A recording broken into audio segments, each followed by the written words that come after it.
Shalom adik-adik sekami yang Tuhan Yesus kasihi. Selamat pagi, selamat berjumpa kembali dengan Kak Trias dalam Do Re Mi, doa dan renungan misioner pada hari Kamis tanggal 29 Agustus 2024. Semoga hari ini kita semua dalam keadaan sehat dan bahagia. Adik-adik sekami yang Tuhan kasihi, hari ini kita akan membaca bacaan dari Injil Markus, tetapi sebelumnya mari kita berdoa. Dalam nama Bapa dan Putra dan Roh Kudus, amin. Allah Bapa yang Maha Baik, terima kasih atas nafas kehidupan yang Tuhan sudah berikan kepada kami di hari yang baru. Saat ini Tuhan, kami hendak membaca dan merenungkan sabda-Mu. Bukalah telinga kami agar kami dapat mendengarkan apa yang hendak Engkau sabdakan melalui Injil hari ini.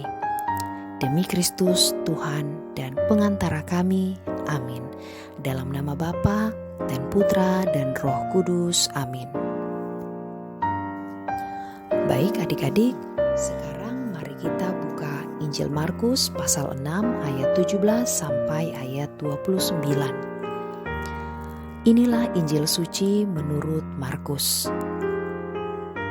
Sekali peristiwa, Herodes menyuruh orang menangkap Yohanes dan membelenggunya di dalam penjara berhubung dengan peristiwa Herodias, yakni karena Herodes telah memperistri Herodias, istri Filipus saudaranya. Yohanes pernah menegur Herodes, "Tidak halal engkau mengambil istri saudaramu." Karena kata-kata itu, Herodes menaruh dendam kepada Yohanes dan bermaksud membunuh dia, tetapi tidak dapat. Sebab Herodes segan terhadap Yohanes karena ia tahu bahwa Yohanes adalah orang yang benar dan suci, jadi ia melindunginya. Tetapi setiap kali mendengarkan Yohanes, hati Herodes selalu terombang-ambing.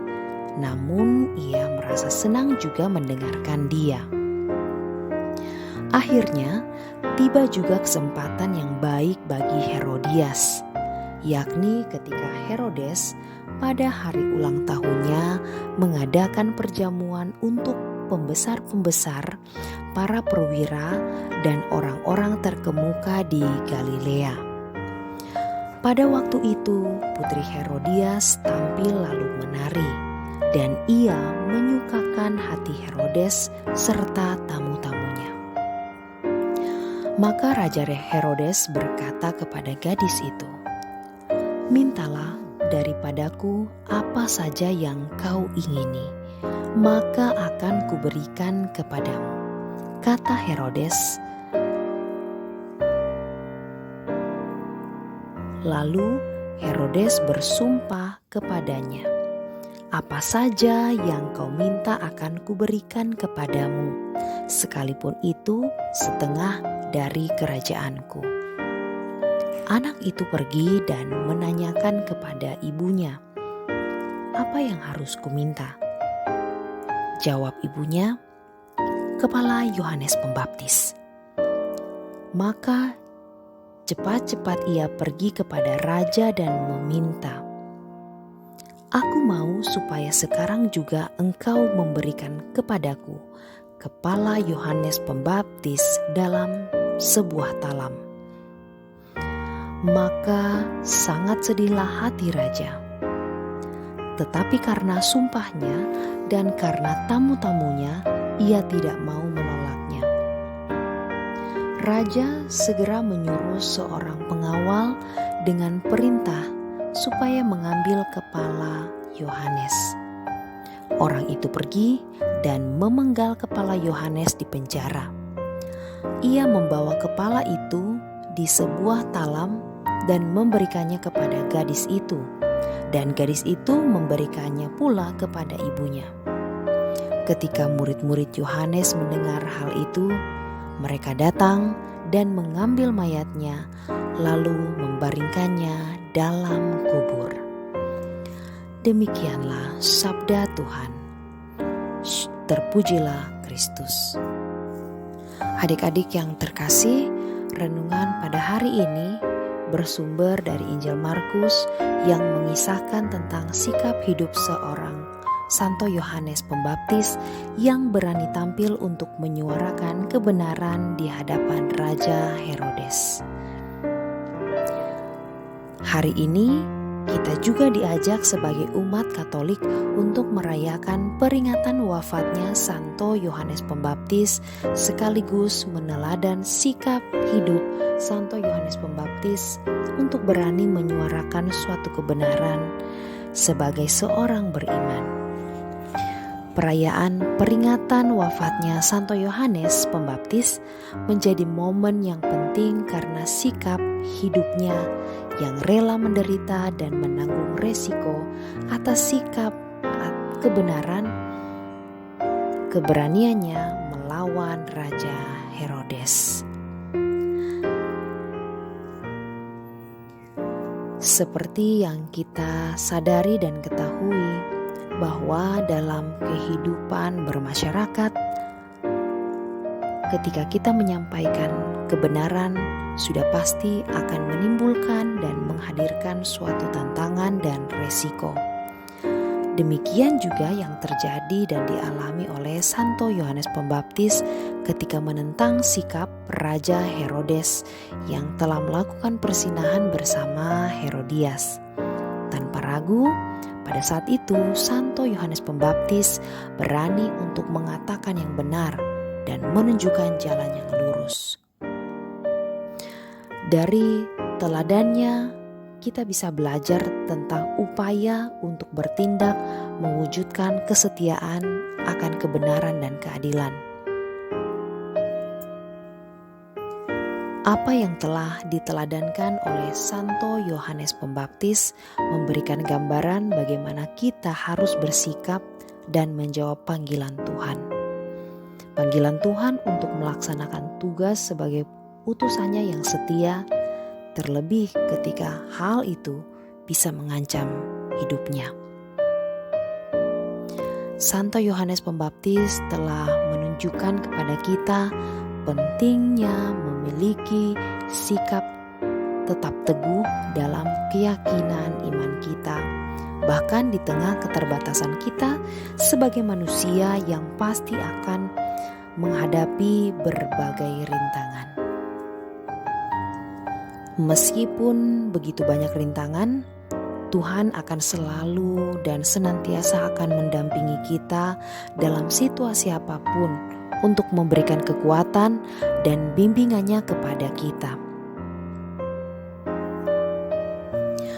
Kita sadari begitu banyak kita jumpai godaan dan berbagai tantangan yang harus dihadapi dalam perjalanan hidup kita di dalam dunia ini. Pastinya semua itu menuntut dan membutuhkan kewaspadaan dan kehati-hatian kita untuk menghadapi godaan-godaan itu yang terkadang kita tidak sadari. Dalam kisah Raja Herodes dan Herodias yang jatuh dalam godaan mengakibatkan mereka harus mengorbankan nilai-nilai moral demi keinginan pribadi mereka. Kisah ini menjadi satu catatan dan peringatan penting bagi kita untuk tetap teguh menjaga hati dan pikiran kita dari berbagai bentuk godaan yang bisa menghancurkan iman kita sebagai seorang beriman. Kisah ini mengajak kita untuk selalu berusaha mempertahankan iman kita dengan kuat, berpegang teguh pada sebuah kebenaran, dan sekuat mungkin untuk menolak dengan menjauhkan diri dari godaan-godaan dunia yang bisa merusak hubungan kita dengan Tuhan. Berani untuk membuka diri dan bertekun dalam doa, sehingga hanya kepada Tuhan saja kita berharap untuk menguatkan iman kita dan terus membimbing agar kita dapat melewati setiap tantangan hidup ini. Semoga sapaan Injil Markus sebagai sumber renungan hari ini dan teladan hidup Santo Yohanes Pembaptis bisa menjadi inspirasi bagi kita untuk terus belajar menyuarakan kebenaran dan mempertahankannya sebagai kebenaran iman, sehingga kita mampu menghadapi segala cobaan dan rintangan dengan penuh keyakinan pada kebenaran sesuai dengan kehendak Tuhan. Semoga demikian. Amin. Baik adik-adik sekami yang Tuhan Yesus kasihi, untuk mengakhiri Doremi kita, mari kita berdoa dengan doa anak misioner Indonesia. Dalam nama Bapa dan Putra dan Roh Kudus. Amin. Tuhan Yesus, Engkau diutus Bapa menjadi berkat bagi dunia, menjadi selamat bagi manusia. Utuslah kami anak-anak-Mu di Indonesia untuk menjadi sahabat yang kuat bagi yang lemah, sahabat yang rela berkorban bagi yang menderita payah, sahabat penghibur bagi yang sakit dan gelisah. Tuhan Yesus, kami pun ingin menjadi utusan-utusan kecil-Mu, teman setia bagi yang tersingkir terlantarkan, teman bicara bagi yang kesepian terlupakan, sobat yang gembira bagi yang sedih dan susah, sobat penuh penghargaan bagi yang tak dicintai. Tuhan Yesus, utuslah kami kini dengan bantuan Roh Kudus-Mu menjadi garam dan ragi yang baik, menjadi terang dan obor yang cemerlang, membawa kegembiraan dan pengharapan. Tuhan Yesus, kuduskanlah badanku dan sucikanlah jiwaku. Kupersembahkan diriku padamu hari ini. Berkatilah semua anak dimanapun juga, berkatilah semua orang yang kami jumpai siapapun juga. Amin. Bapa kami yang ada di dalam surga, dimuliakanlah nama-Mu, datanglah kerajaan-Mu, jadilah kehendak-Mu di atas bumi seperti di dalam surga. Berilah kami rezeki pada hari ini, dan ampunilah kesalahan kami, seperti kami pun mengampuni yang bersalah kepada kami. Dan janganlah masukkan kami ke dalam pencobaan, tetapi bebaskanlah kami dari yang jahat. Amin. Salam Maria, penuh rahmat, Tuhan sertamu. Terpujilah engkau di antara wanita, dan terpujilah buah tubuhmu Yesus. Santa Maria, Bunda Allah, doakanlah kami yang berdosa ini, sekarang dan waktu kami mati. Amin. Kemuliaan kepada Bapa dan Putra dan Roh Kudus, seperti pada permulaan, sekarang, selalu, dan sepanjang segala abad. Amin. Dalam nama Bapa dan Putra dan Roh Kudus. Amin. Oke adik-adik sekami, demikian Doremi kita pada hari ini. Kita akan berjumpa kembali pada Doremi yang berikutnya.